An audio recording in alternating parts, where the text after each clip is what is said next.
welcome, I should clarify one point, that Joe was actually supervised for his PhD by Andrew McRae from Exeter University, who is with us, and by me jointly. And Joe's PhD was funded by the grant that originally Andrew had applied for to the HRC for the steward successions. Andrew, would you like to show yourself? It's really lovely to have you here with us.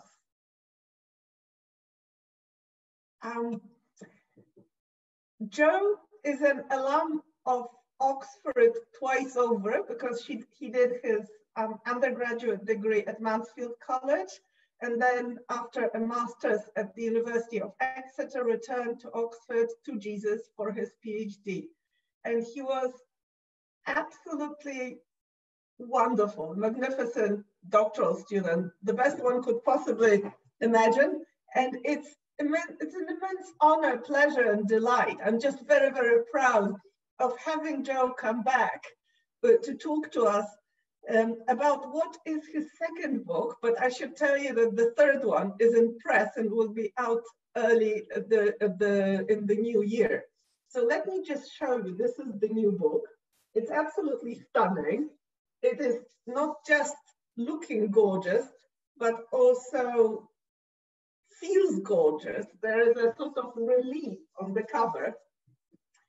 And I'm sure that it will create quite a splash, and that we will be seeing a lot of Joe on BBC radio, hearing him on BBC radio, seeing him on television, and basically becoming an even greater media personality than he already is. And let me just invite Joe to begin with to tell us a little bit about the book, The Paper Chase, the printer, the Spymaster, and the hunt for the Rebel Pamphleteers. And perhaps the best way to start is if Joe reads a few pages from the book. Happily, Paulina, and thank you for the that very fulsome introduction. It's lies, every word of it. But no, I will read a selection just from the first opening few pages to give you an idea of, the tone of the book and what it's like, and then maybe we'll have a conversation about what the book is about more generally. So I will begin at the beginning. The summer of 1705 had been blisteringly hot. Farmland all across England's southern pastures was slowly succumbing to drought, and at Greenwich, on the southern banks of the Thames, the ageing polymath John Evelyn noted in his diary that all the country was burnt up. By the middle of June, it hadn't rained in London for over a month. There was no wind, and he couldn't remember having experienced such exceedingly dry and hot weather for many years. The city streets reeked from the drying ooze of human waste and sweat. A woman walked down Fetter Lane in the busy legal district of Holborn. Through the dust and crowds, she cut a striking figure. Observers later described her as a shapely woman, something taller than average and pretty burly, with an oval-shaped face, fair hair, and piercing black eyes. Swathed in a black robe, she wasn't dressed for the weather, yet her clothes nonetheless marked her out as a very genteel woman. Her stride was deliberate. She knew exactly where she was going, having walked this way before. Weaving through the throng of law students and merchants and booksellers who gathered on the street, she took a sharp left, abandoning the wide expanse of the main road for the close abodes of Neville's Alley. It was like entering a different city. The dome of Christopher Wren's new cathedral at St. Paul's loomed only half a mile to the east, still clad in scaffolding and ladders, but the woman couldn't have seen it. This warren of small alleys and courtyards had narrowly escaped the fire, which had consumed much of the city some 40 years earlier. The buildings here were hundreds of years old, jutting out into the street in a ramshackle mishmash of gnarled wood and plaster. The shade was welcome. Before long, though, her eyes adjusted and the grime of the place became visible. The woman had learned not to let the woman had learned from her previous visits not to let this bother her. She marched over to an innocuous-looking building, pulled a visored mask of black velvet out of her bag, covered her face, and knocked on the door. A robust Welshman answered, his hands blackened with ink. His name was David Edwards, a skilled printer with more than 20 years' experience in the trade. On her previous 2 visits, the woman had found only his wife, Mary, and had promised to return another day. In turn, Mary had warned her husband to expect a suspicious-looking customer. Edwards dealt with plenty of shady types in his business and was a keen reader of people. Although the woman's face was covered, he was struck by her voice, the melody of which he claimed to recall a full year later. The woman's request was quite simple. She came with copy to be printed, producing, when asked, a hefty manuscript from her bag, not large sheets of paper, rather a thick wedge of small pages. Edwards glanced over the packet. Each page was folded down the middle, the left side densely packed with a neat italic script, and the right with occasional marginal jottings. With the exception of a few crossings out here and there, it was a tidy example of penmanship and would pose no difficulties. In large writing, at the top of page 1, was a title: The Memorial of the Church of England, humbly offered to the consideration of all true lovers of our church and constitution. While Edward sat reading the first 5 or 6 pages of the manuscript, his visitor explained that this essay had been approved by some powerful men and was for the advantage of the church. Later, under very different circumstances, he claimed to have been shocked by what he read. Certainly the book would sell, but in the present climate, it was simply too dangerous for him to print such a vicious polemic. Eyes were everywhere. Turning back to the woman and noticing that she hadn't removed her mask, he scrupled the doing of it and told her he had had a great deal of trouble already. He mentioned George Sawbridge over at the sign of the 3 Fleur-de-Lis in Little Britain. Why didn't she take it to him, he asked, shuffling the woman towards the door. Sawbridge was Edwards's go-to business partner when dealing with controversial texts. He would put his name on the cover of books that Edwards manufactured, keeping the printer out of the limelight. By no means, she replied, sidestepping the printer and taking a seat. He had been spoke for of it, but not approved. If Edwards wanted to sell the book, he would have to do all the work himself. Eventually, after some persuasion and many arguments, he agreed to take on the job. The woman assured him that there was no harm in it, and that this could even be the making of him. She wouldn't reveal the identity of the author or authors of the manuscript when he asked, but alluded cryptically to men in high places who would stand by him if necessary. Edwards would never meet them or know their names, she explained, but nor would he be entirely without allies. The printer would not forget this promise. Having agreed in principle to print the book, Edwards now moved on to the terms of the deal. To have maximum impact, the pamphlet would need to be printed and ready for sale within the fortnight. This would be pushing Edwards and his young press team to the limit, but with some extra labour, they could manage it. In exchange for the rights to print the book, the masked woman demanded 250 copies of the finished product. Edwards was free to keep any and all profits from the remainder of the print run and from further editions of the text. The terms being settled, the woman passed over 1/2 of an indented paper as a token for the delivery. This sheet had been cut in 2 along a jagged line. Edwards was only to hand over the books when a courier arrived bearing the corresponding half of the paper. Until then, the masked woman urged, Edwards was to keep this job secret. Nobody beyond his inner circle could know. And with those words still ringing in Edwards's ears, she stood, turned, and disappeared into the street. Thank you. Joe, this is a very enticing beginning, and certainly not something that one comes across in purely academic books. Could you tell us a little bit more about the subject of the book and how you came to write it? Sure. Well, so building from that setup, really the book is about what happened next. Within a few days of printing this pamphlet, Edwards found himself on the run. He was being chased down by government agents who sought to imprison him for crimes against the state. And that's because this pamphlet, the memorial, caused an immediate storm because it accused government ministers of contriving to undermine and destroy the Church of England from the inside.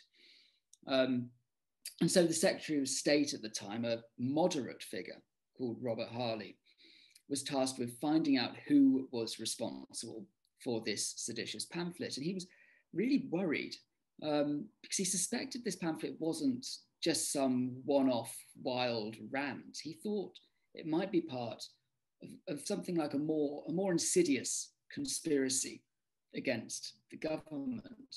And his real worry was that the memorial might just be the first sign of a coordinated Tory hit against him and his moderate colleagues in government.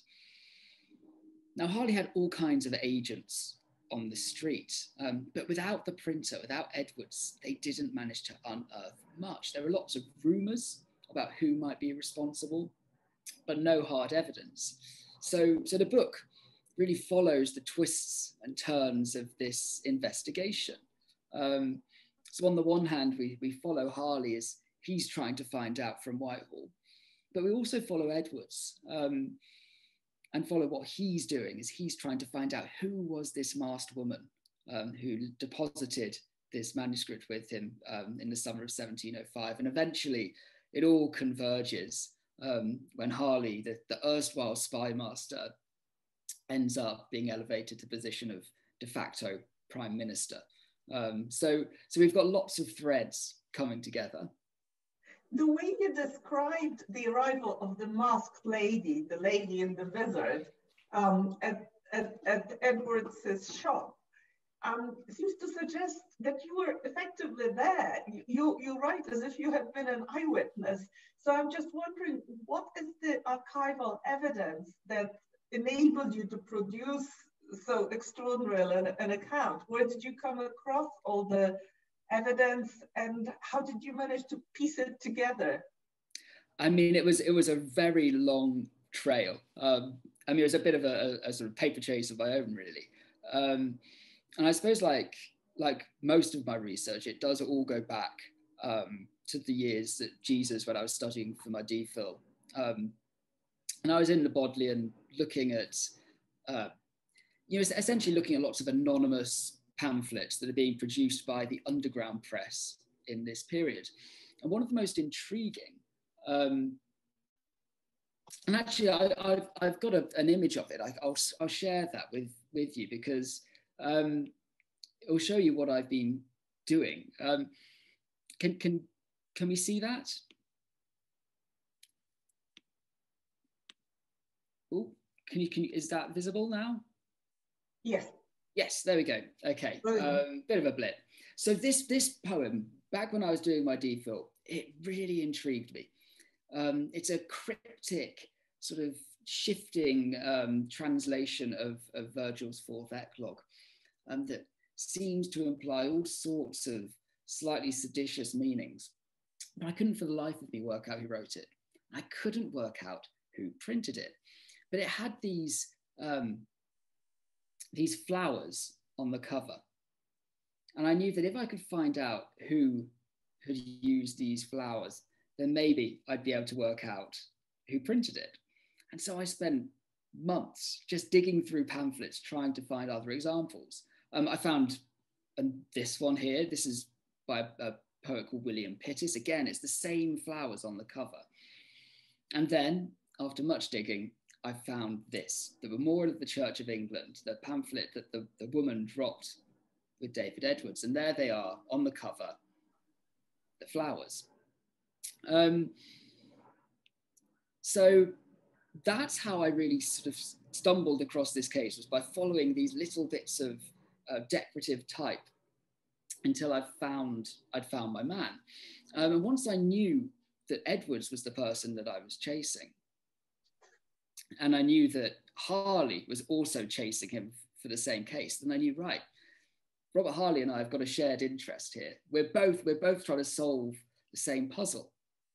And so I went to the British Library, where huge volumes of Harley's papers are. And I sat and I read, and over several days, I managed to find these depositions, these astonishingly detailed eyewitness accounts of exactly what went on by Edwards, by his wife, by various eyewitnesses who happened to be in the street. And they were so vivid. They were so full of colour and scent and sound that I knew that this wasn't going to be a straightforward academic monograph.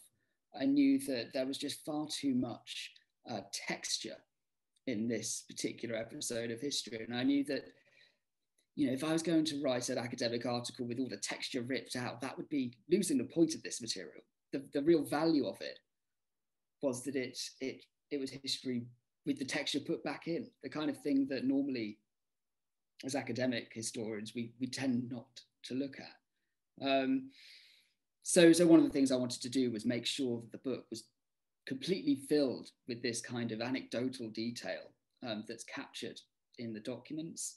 So even things like speech, you know, quoting the words that the woman said to this printer, well, those are all taken verbatim from contemporary documents. I haven't made a word of it up. You know, it's all there in the files, which was, on the one hand, a really interesting challenge from my perspective. You know, if I was a novelist, I'd be able to perhaps make up some slightly more racy dialogue that could have kept, you know, a plot going. But no, that wasn't something I could do. So balancing the demands of being completely true to the archival material while also trying to whip together a sort of narrative framework was really interesting. It's something completely new for me. Well, one could almost describe this genre as a kind of creative nonfiction, because of course you have to fill in the gaps with your own imagination. And as for the depositions, they are, your reproduction of them, your reporting of them is true to them, but the deponents themselves may have been playing fast and loose with the truth. Now, yeah. Your book is, if I may say so, set in the 18th century. And the 18th century is very often not the top of the public's agenda. I think this has changed in the wake of the film The Favourite, which has brought both the reign of Queen Anne and the 18th century more broadly into the public attention. And I just wonder whether you feel that you have, that writing this book and having it accepted and published, do you think you've benefited from that greater interest in the 18th century as a result of that film? And there was also a play about Queen Anne. There was a wonderful play. I would, of course, like to say I got there first, but no, you're absolutely right. The 18th century really it's had something of a bad press, especially this part of the 18th century. If you walk into Blackwell's and go upstairs to the British history section, and you look at the shelves, there's a full shelf for Stuart history, which sort of dries up at around 1688. And then there's a whole other shelf for Georgian history, and that gets started in 1714. So there's this odd period in the middle that just hasn't seen light of day, I think, in the popular imagination anyway. Partly, I think that's a result, actually, of decades of academic neglect. You know, it's just really not seen the kind of attention that it deserves. And it really does deserve attention. It's such a boisterous, turbulent, rollicking period. You know, you've got the best of the Restoration and the best of the Enlightenment all colliding in one kaleidoscopic mess. And trying to work it out is, you know, it's taken better minds than mine decades. Yes, Joe, you mentioned the Enlightenment. And of course, we are in this transitional period here. And could you perhaps say a little bit about the sort of early Enlightenment context for the book, and tell us a little about the conditions of censorship, of state censorship, under which the writers and publishers and printers were working? Yeah, I mean, that's a really interesting question. It's a really crucial one as well. So when I started out on this project, when I was starting out trying to find these documents, going from library to library, that really was the question that was guiding me. What were the conditions of censorship in the early 18th century? Because, I mean, it sounds absurd, but it's a question that people have not just ignored, but deliberately brushed over in this period. If you look at any classic account of the history in this period, let's say by Lord Macaulay, you know, the grandee Whig of the 19th century, he always said that the most significant date in British history was 1695, when the licensing of the press expired. He said that the lapse of the Licensing Act was more important than Magna Carta and the Bill of Rights put together. But of course, the end of the licensing of books isn't the same thing as the end of censorship. So what happened in 1695? And it's a date that repeatedly gets trotted out. If you think back a few years to the Leveson report, it opened by saying that Britain has had a free press since 1695. You know, it's there on everything. But all that happened was that Britain shifted from a mode of pre-publication censorship, so effectively a manuscript being submitted to a government official who'll tick it off and say, yes, this is authorized, to a system of post-publication censorship where it was a free-for-all, but you couldn't be guaranteed safety after publishing. There's a rather illustrative quotation from Idi Amin that I think really gets the nub of this, which is, I can guarantee freedom of speech, but I can't guarantee freedom after speech. That's the condition of censorship in the early 18th century. And the punishment that most people faced was the pillory. And I think the pillory is, again, sort of very misunderstood as being something that's not that serious. But no, the pillory, people were very regularly maimed. There are occasional deaths in the pillory just from people having so many stones thrown at them. I was reading an account this morning from a satirist called William Fuller, who actually, he lost an eye in the pillory just from stones being hurled at him. So it's a really horrible punishment. And David Edwards does end up being pilloried on at least 2 occasions. But there are also printers being executed in this period for treason. So one of Edwards's fellow apprentices, when he's much earlier in his career in the 1690s, a man called William Anderton, he's hanged, drawn and quartered in the 1690s. There's a woman called Anne Merriweather who is at the last minute, her punishment is remitted, but her punishment would have been burning alive at the stake. The final printer to have been executed on British shores was in 1719. And this is so much later than the kind of traditional accounts would have it. This is really at the height of the early Enlightenment. We're post John Locke here. We're post Isaac Newton. And there are still printers being killed by the British state. And that, the book sort of opens in some ways with William Anderton being executed, and it's closed with John Matthews, the last printer to be executed in 1719. I think those are really important moments that we should know more about. And it's certainly a much darker side to the Enlightenment. It's very interesting because it draws our attention to the intersection between publishing and the law.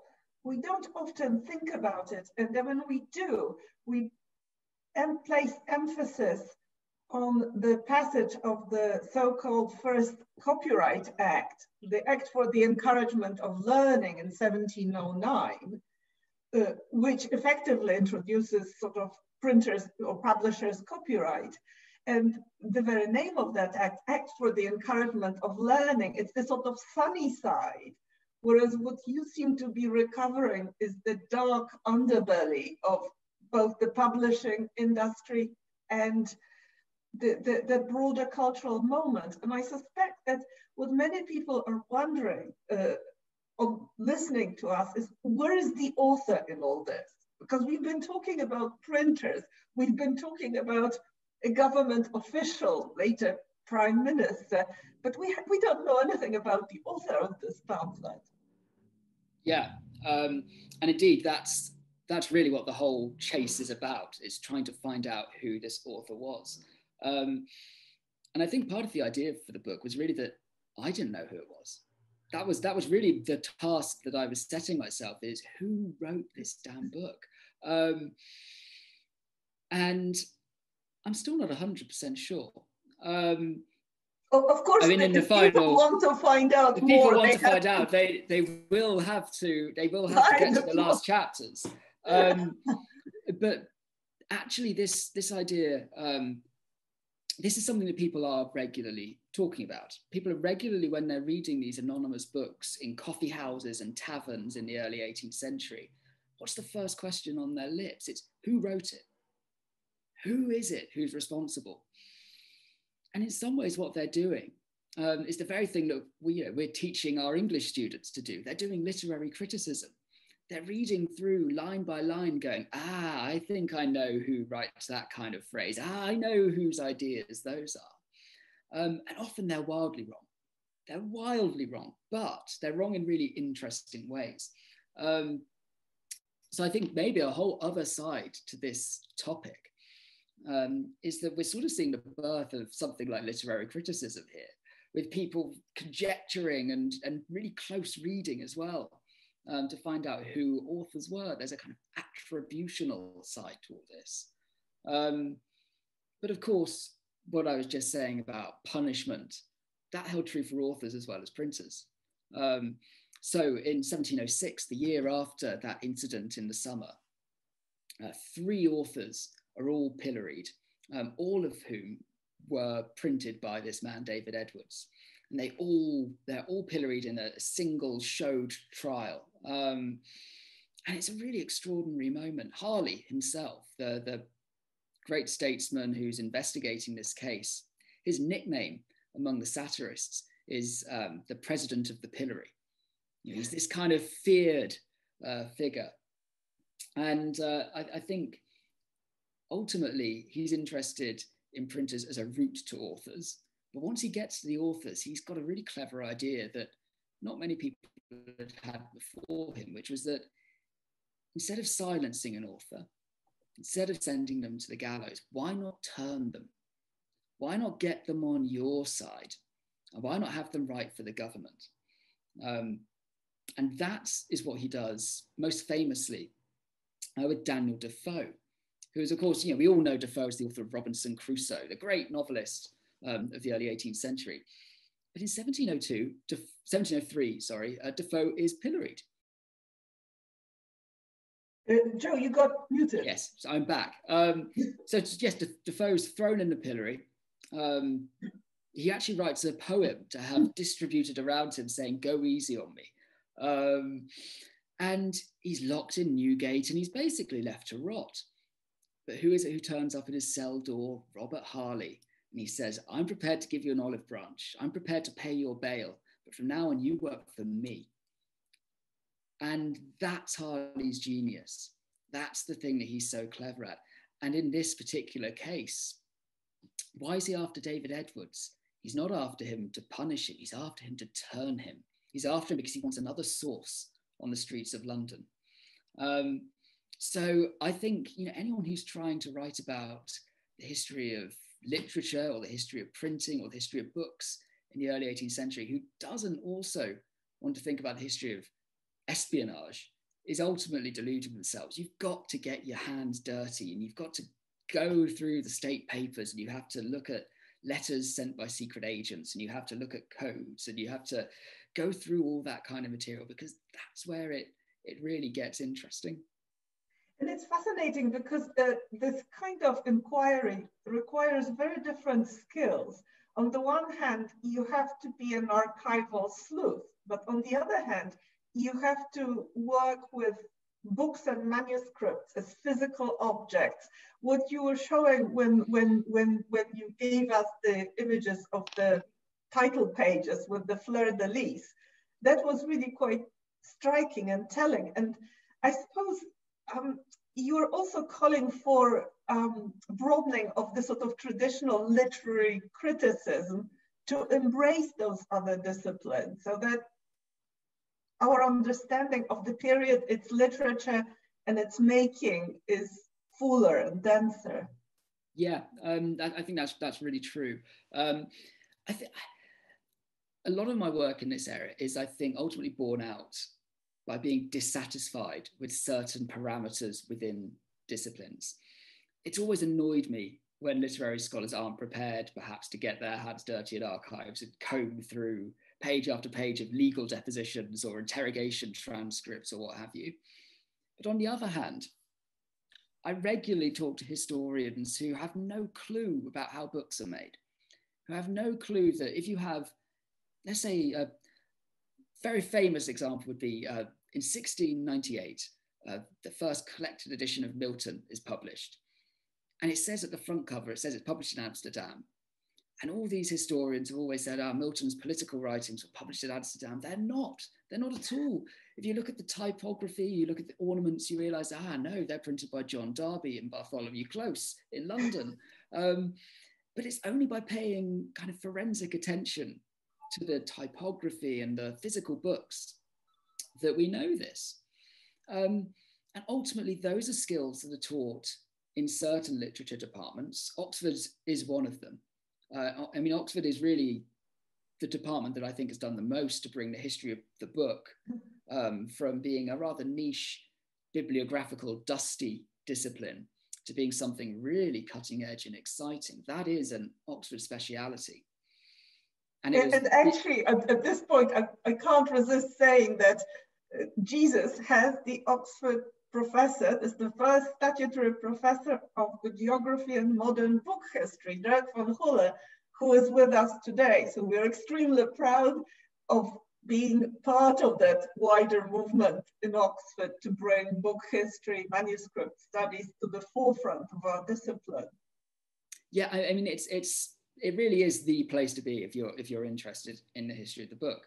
But on the other hand, historians haven't learned some of the techniques, let's say, that we have as literary scholars. So being able to bridge these two worlds opens up a whole host of possibilities. And ultimately, I do think every now and then that these are, easy pickings. I'm just picking off the low-hanging fruit that people haven't found yet.